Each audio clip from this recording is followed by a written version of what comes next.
চাচা ওখানে এর কথা এখানে উঠালে তো হবে না। না না, আপনি উল্টো দিকে নিয়ে গেলে তো হবে না। আমি এখানে আপনাকে যেটা বোঝাতে চাচ্ছি সেটা তো আগে বোঝেন। আপনি না বুঝে বলেন তা তো হবে না। কেন এই কাজ করেন আপনি? কেন এই পথের প্রতীক হচ্ছেন আপনি? এত কায়দায় ডাকা হয় তারপরেও ফিরে আসে না। কোরআন তো জানিয়েছেই এদের ডাকেন না ডাকেন দুটাই সমান, এরা কাফের। এক কথা বলেন না কেন? আপনি কেন দৌড়াচ্ছেন ওদের পিছনে বলেন আমাকে। চাচা আবার ভুল বুঝতেছে। চাচা ওখানে এর কথা এখানে উঠালে তো হবে না।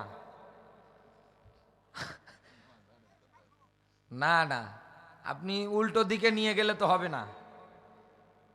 আমি এখানে আপনাকে যেটা বোঝাতে চাচ্ছি সেটা তো আগে বোঝেন। আপনি না বুঝে বলেন তা তো হবে না।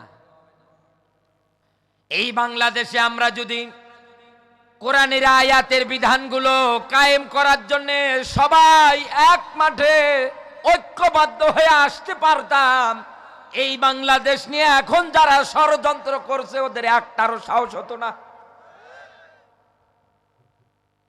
আপনারা গ্রাম্য মানুষ, হয়তো ওইভাবে আপনাদের কাছে অ্যান্ড্রয়েড ফোন কিংবা ইন্টারনেট সংযোগ, ওইভাবে আপনারা দেশের মধ্যে কোন জায়গায় কি হচ্ছে, দেশ নিয়ে কারা কোথায় ষড়যন্ত্র চালাচ্ছে, এগুলো মনে হয় আপনারা ওইভাবে জানেন না। যদিও একটা টিভি দেখার জন্য আপনি চার দোকানে যান, খবর দেখবেন কি গিয়ে দেখবেন যাত্রাপালা। এক কথা বলেন না কেন? আপনি দেশের নিউজ সম্পর্কে কোনো কিছু জানতেই পারবেন না। আমার যতটুকুন ধারণা হলো এই কয়েকটা দিনে আমাদের পার্শ্ববর্তী দেশ ভারত, ওরা যে কায়দায় লাফালাফি করছে, এমনকি আজকে বিজেপির একজন নেতা বক্তব্য পর্যন্ত দিয়েছে বাংলাদেশ নেতাকে নাকি ওরা খণ্ড খণ্ড করে ফেলবে। এই দেশের মধ্যে ডক্টর ইউনূসকে নিয়ে ব্যঙ্গ করতেছে, সমন্বয়ক যারা আছে তাদেরকে নিয়ে পর্যন্ত উল্টাপাল্টা ধারণাগুলো একাধারে দুনিয়ায় চালাচ্ছে। ওদের বক্তব্য একাধারে ওরা দিয়ে দিয়ে যাচ্ছে। এই দুনিয়ার ময়দানে আল্লাহর কোরআন যারা মানে না, যারা অস্বীকার করে, এই মানুষগুলো দুনিয়ায় কোনোদিন আপনার বন্ধু হতে পারে না। এই কথা বলেন। আপনি তাকান, এই কাফেরদের সঙ্গে আপনার গলা ধরা মিল, এদের সঙ্গে আপনার ওঠা বসা, এদের সঙ্গে আপনার এত কিছু, ভারতের সব টিভি চ্যানেলগুলোতে একাধারে প্রচার করে দিচ্ছে বাংলাদেশে নাকি সংখ্যালঘু যারা আছে, হিন্দু সম্প্রদায় যারা আছে, এদের উপরে নাকি জুলুম নির্যাতন চালানো হচ্ছে। আপনি কি এই কয়দিনে লালমনিরহাট পুরো জেলার মধ্যে দেখেছেন এরকম কোনো ঘটনা হতে? একাধারে এগুলো প্রচার করে বহির্বিশ্বের মানুষ যারা আছে তাদের কাছে জানান দিতে চাচ্ছে বাংলাদেশ নামে একটা রাষ্ট্র, ওই রাষ্ট্রের মধ্যে মুসলমানদের উপরে জুলুম চালানো হচ্ছে।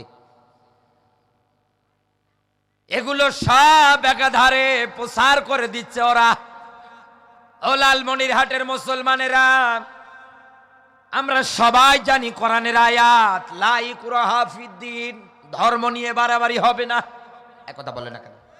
লাকুম দীনুকুম ওয়ালিয়া দীন, তোমাদের ধর্ম তোমাদের কাছে, আমাদের ধর্ম আমাদের কাছে। ব্রেন বুদ্ধির বিচার যিনি করবে তিনি কে?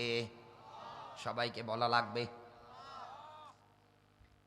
এরপরেও আপনি দেখেন আমাদের দেশ নিয়ে তারা মিথ্যাচার করতেছে যাতে করে এই দেশটার মধ্যে একটা বিশৃঙ্খলা তৈরি করা যায়।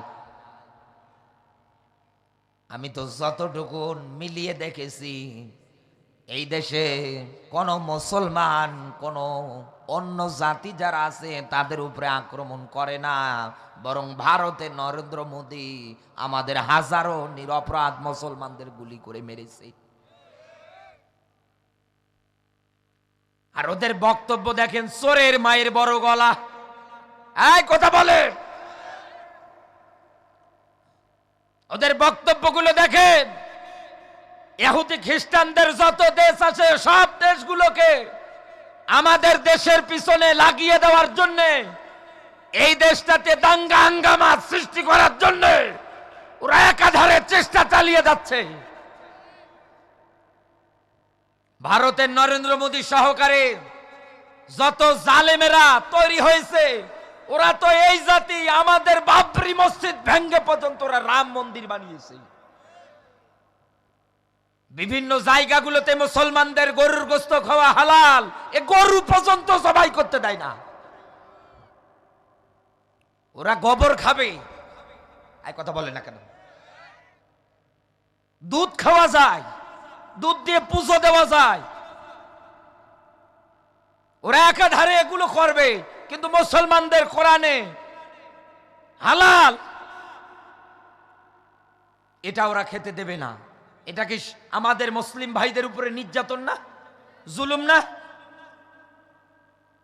আমরা তো কোনোদিন আপনাদের দেশ নিয়ে এরকম মিথ্যাচার করিনি।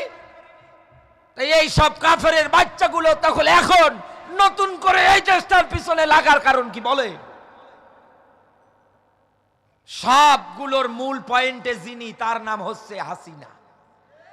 এই কথা বলে, শয়তান চোরের মতো দেশ থেকে পালিয়ে চলে গেল, নরেন্দ্র মোদীর হাত পা ধরে কান্নাকাটি করে দেশে ক্ষমতা নেওয়ার জন্য আবার চিন্তা ভাবনা করতেছে।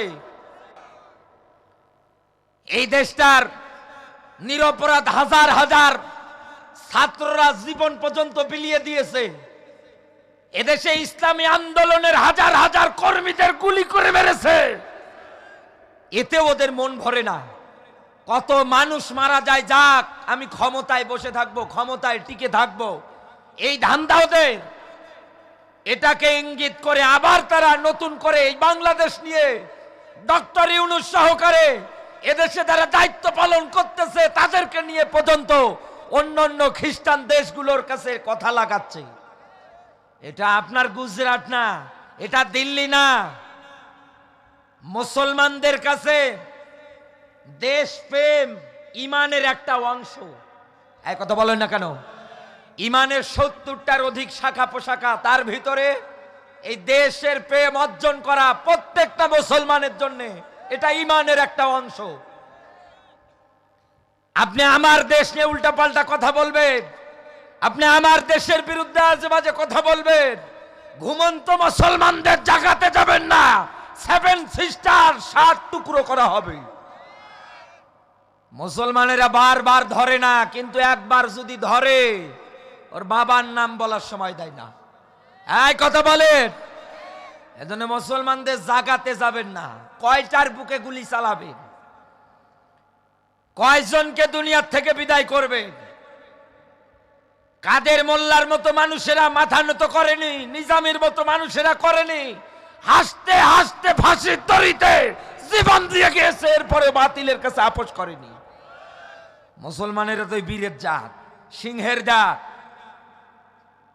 মুসলমানদের ভয় দেখিয়ে লাভ নেই। আমি আবারও বলছি, ঘুমন্ত মুসলমানদের জাগাতে যাবেন না। আমার দেশ আমার কাছে কলিজার টুকরা। কারণ নবী মুহাম্মদ রাসূলুল্লাহকে যখন আলটিমেটাম দিয়েছিল, নবী আপনাকে হত্যা করব, নবী আপনাকে জেলখানায় বন্দী করব, রসুলের একটু ওর জন্য মন খারাপ হয়নি। কারণ রসুল আয়াত জানতেন, ওয়াকানা হাক্কান আলাইনা নাসরুল মুমিনিন। বলেন আল্লাহু আকবার। রসুলুল্লাহকে আল্লাহ জানিয়েছেন, নবী দুনিয়ায় যারা মুমিন হয়, ইমানদার হয়, এরা যদি বিপদে পড়ে আমি আল্লাহর পক্ষ থেকে এদেরকে বাঁচানো, সাহায্য করা ওয়াজিব হয়ে যায়। আমার বন্ধুরা, 3 নাম্বার পয়েন্টটা যখন এই নবীজিকে বলেছি যে আপনাকে এই দেশ থেকে তাড়িয়ে দেব, সূরা আনফালের এই 30 নাম্বার আয়াত ইসলামের ইতিহাস বাস্তবে মেলান। আল্লাহর নবী কাবার সামনে দাঁড়িয়ে চোখ থেকে পানি ঝরাচ্ছে আর ডাক দিয়ে বলতেছে, কাবারে আমার বড় ইচ্ছা ছিল, আশা ছিল তোর খেদমত করার, কিন্তু তোর নিষ্ঠুর ছেলেগুলো আমারে থাকতে দিল না।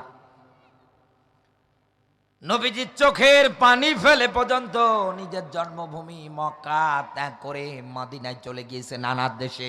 এক কথা বলে না কেন? চতুর্দিকে শত্রু আর শত্রু, আজও দুনিয়ার নবীর ওয়ারিদ যারা আছে এদেরও দায়িত্ব কর্তব্য এই দুনিয়ার ময়দানি দেশপ্রেমের,